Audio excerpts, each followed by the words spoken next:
Hey guys, it's me, Allie. Sorry I've been kind of absent in the video making lately, but I've been really busy with like all the holidays coming up and stuff, and now that I have a boyfriend, but we're not going to talk about that.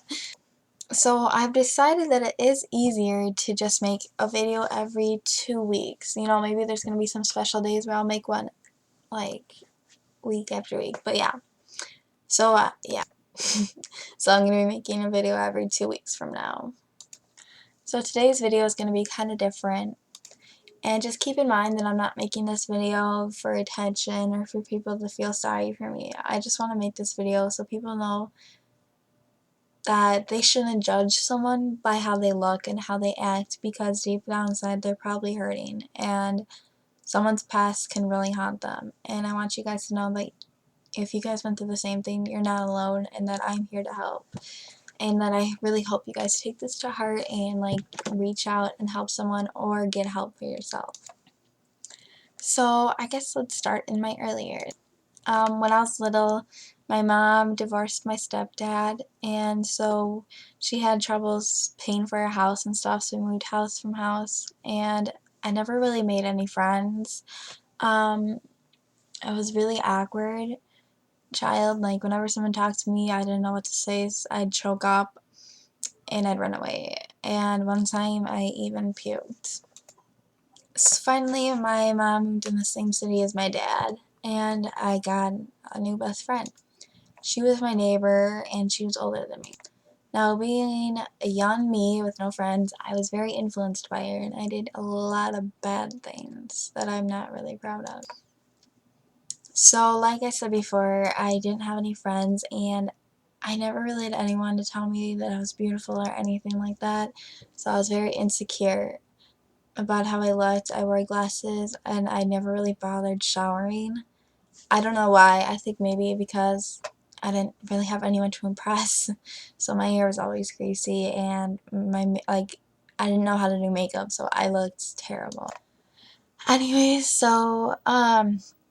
I went on this website and I made a fake profile account. Yeah, it sounds really pathetic and low, but I don't like that I did it, and I wish I didn't, but past is the past, and I guess you can't change things. So on this fake profile, I had met a guy, and I guess we started dating. I don't know why I let it drag on for so long, but I guess it's just because I had no one there for me, and I liked the fact that a guy actually liked me, even though it wasn't the real me. I guess I felt guilty, so I told him that my profile was fake, but yet he still wanted to meet me. I agreed. Later on, I would learn that agreeing to that would cause my nightmares to come true. I told my neighbor and she wanted to come with, so I let her. It was really hot that day, and we decided to meet him at this nature preserve area with like gazebos. There's a park and all this stuff. Well, so I'll spare you the details. We were in the gazebo, and I refused to talk to him. My neighbor went to go get some water because, like I said, it was really hot that day, and we didn't live that far.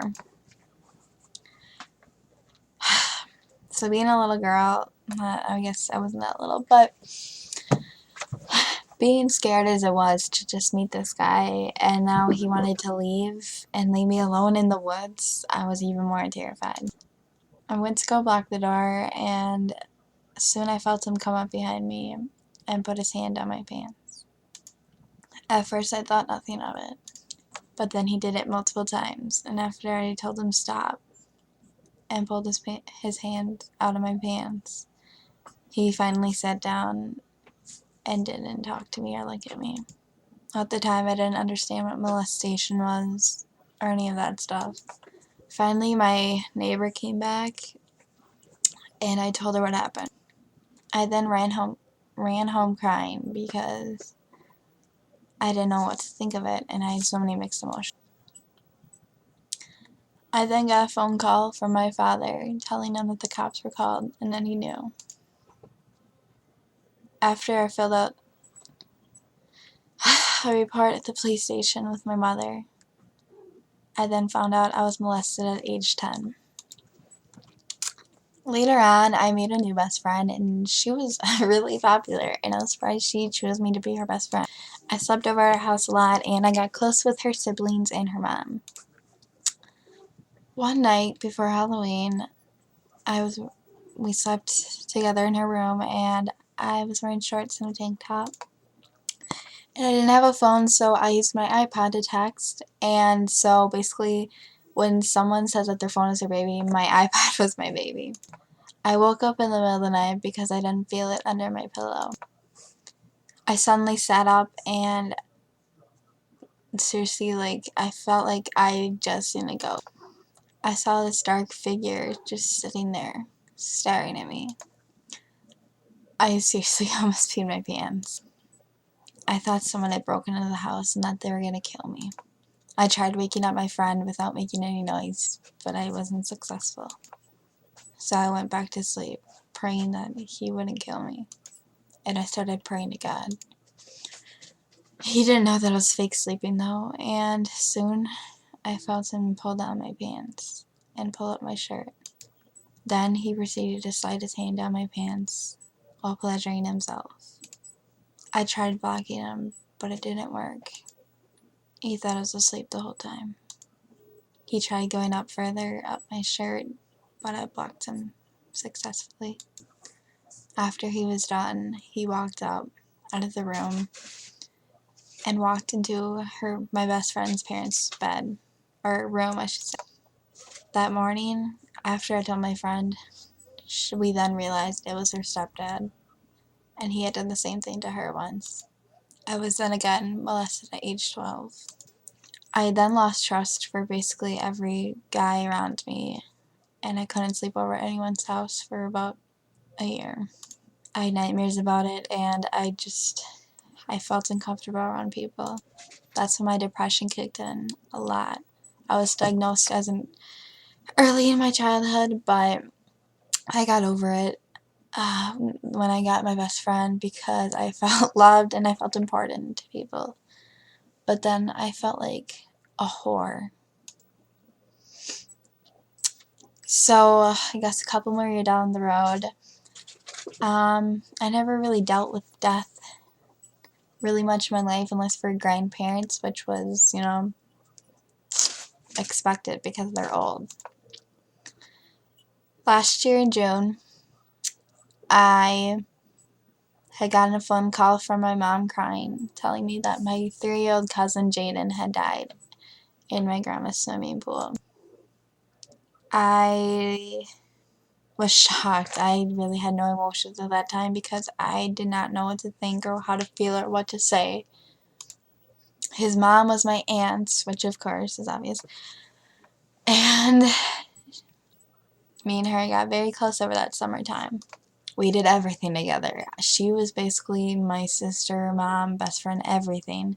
I told her everything and she helps me with my problem. 4 days after my birthday in September, I got a phone call saying she had killed herself in my backyard. That's when the cutting began. It was just little scratches here and there. But then more suicides started happening and they got worse. December, my older cousin, killed himself. Then my friend Hunter. And then my friend Jordan.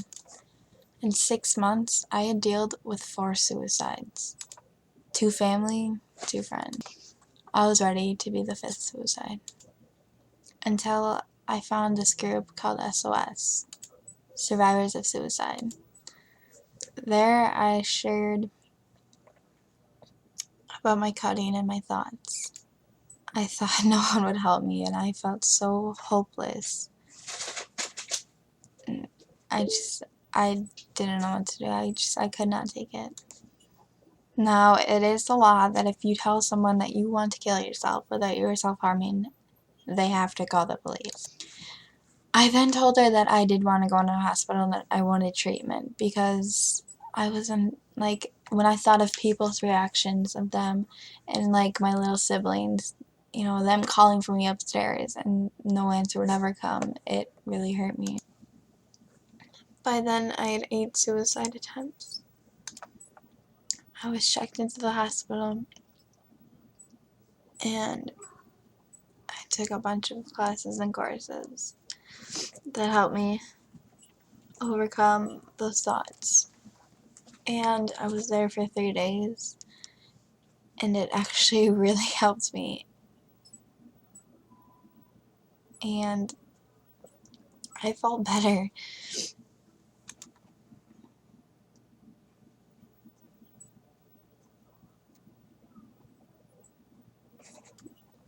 After I was checked out,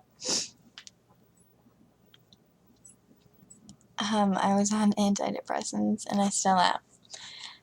And honestly, from then on, things got so much better for me. Like now, I have an amazing boyfriend, and I'm doing so well in school.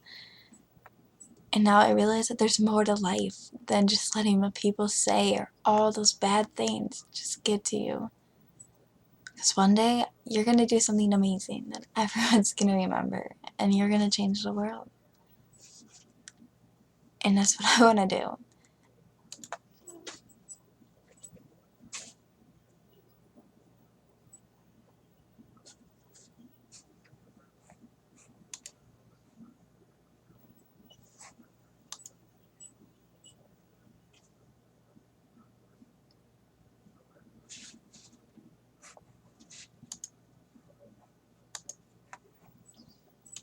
I hope for everyone who's watching this that you guys know that you're strong and you're beautiful, and I love you, and you can do it. You can overcome your demon. Because if I could do it, you can do it. Stay strong. I love you all. Don't forget to like this and subscribe. Bye.